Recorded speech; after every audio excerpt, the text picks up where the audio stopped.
यह आवाज़ कोई 10,000 सालों के बाद इंसानी कानों में पड़ी है। मिलिए पहले डायर वुल्फ यानी एक ऐसे खतरनाक भेड़िए से जो 10,000 सालों के बाद जीवित हुआ है। वैज्ञानिकों का दावा है कि ऐसा करके उन्होंने विलुप्त हो रही प्रजातियों को वापस लाने में सफलता हासिल कर ली है। वीडियो में दिखाए जा रहे दो डायर वुल्फ, जिनका नाम रोमुलस और रेमस है, इनको कोलासल नामक बायोटेक कंपनी ने पुनर्जीवित किया है। यह कंपनी विलुप्त होने वाली प्रजातियों को फिर से जीवित करने का दावा करती है, लेकिन उन्होंने एक विलुप्त प्रजाति को इतने हजार सालों के बाद फिर से कैसे जीवित कर दिया? क्या यह सच में डायर वुल्फ है या फिर ऐसा करना कितना नैतिक है? आइए जानते हैं। डायर वुल्फ क्या है? डायर वुल्फ भेड़ियों की एक प्रजाति थी जो मुख्य रूप से उत्तरी अमेरिका में लगभग 1,25,000 साल से करीब 10,000 साल पहले तक पाई जाती थी और जिनकी विलुप्ति हो गई। ये शिकारी थे जो दूसरे प्लेस्टोसीन युग के कनीड्स जैसे कुत्ते और उनकी समकक्ष प्रजाति से ज़्यादा मजबूत थे। हालांकि डायर वुल्फ की अपनी अलग वंशावली थी और यह ग्रे वुल्फ से बिल्कुल अलग थे। ग्रे वुल्फ और डायर वुल्फ के बीच आखिरी जो संपर्क था वो करीब 60 लाख साल पहले था। तो यह कैसे हो गया कि एक विलुप्त जानवर फिर से जीवित हो गया? आइए सबसे पहले कोलासल के बारे में जानते हैं। कोलासल एक बायोटेक कंपनी है जो अमेरिका के टेक्सास के शहर डलास में स्थित है और 1 अक्टूबर 2024 को इसने विलुप्त हो चुकी प्रजातियों को डी एक्सटिंक्शन के विज्ञान के माध्यम से वापस जीवन में लाने में सफलता हासिल कर ली। डी एक्सटिंक्शन क्या है? डी एक्सटिंक्शन एक प्रक्रिया है जिसके द्वारा वैज्ञानिकों का प्रयास है कि विलुप्त हो चुकी प्रजातियों को फिर से पुनर्जीवित किया जाए।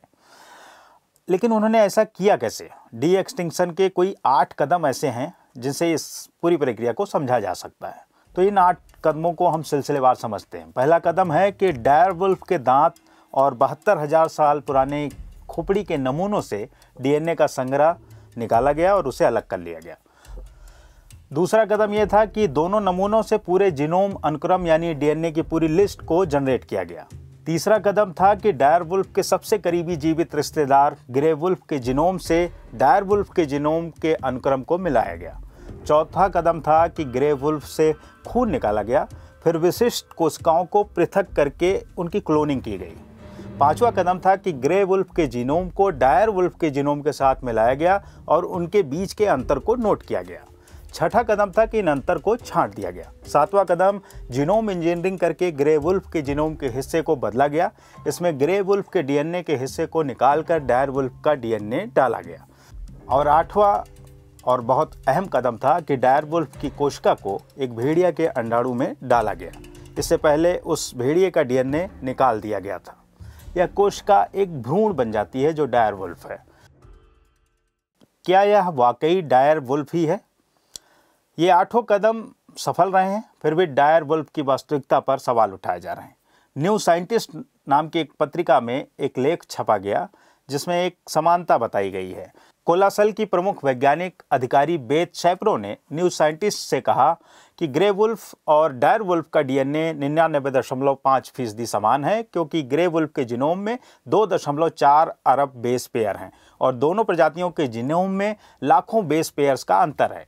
डीएनए होता क्या है? दरअसल डीएनए एक सीढ़ीनुमा संरचना होती है जिसे डबल हेलिक्स कहते हैं। इसकी 2 साइड होती है और उनके बीच सीढ़ियों की तरह 2 जोड़ होते हैं, उन्हें बेस पेयर कहते हैं। हर बेस पेयर में 2 नाइट्रोजन बेस होते हैं।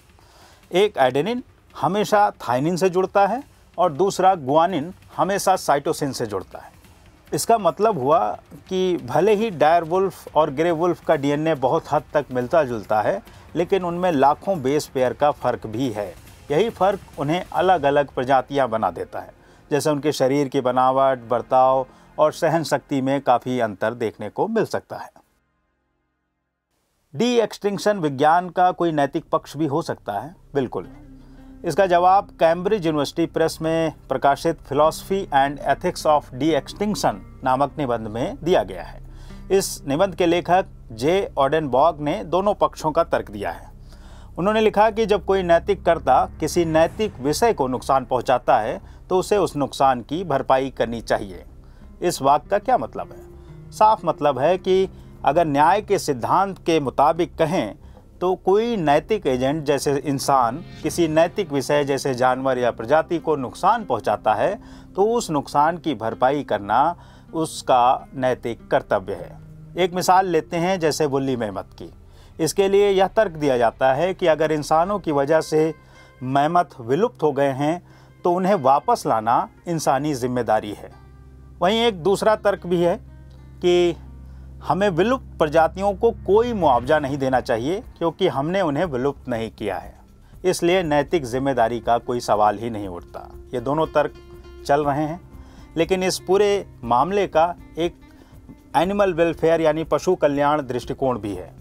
डी एक्सटिंक्शन की प्रक्रिया के दौरान जानवरों को अनावश्यक पीड़ा हो सकती है जो नैतिक रूप से गलत है। इसका एक अच्छा उदाहरण बुकार्डो है।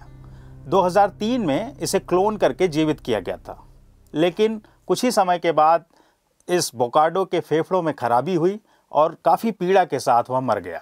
तो क्या डायरवुल्फ का मामला भी ऐसा ही है? शायद थोड़ा अलग है, क्योंकि वो अभी स्वस्थ है और एक 2000 एकड़ के गुप्त क्षेत्र में निरंतर निगरानी में है।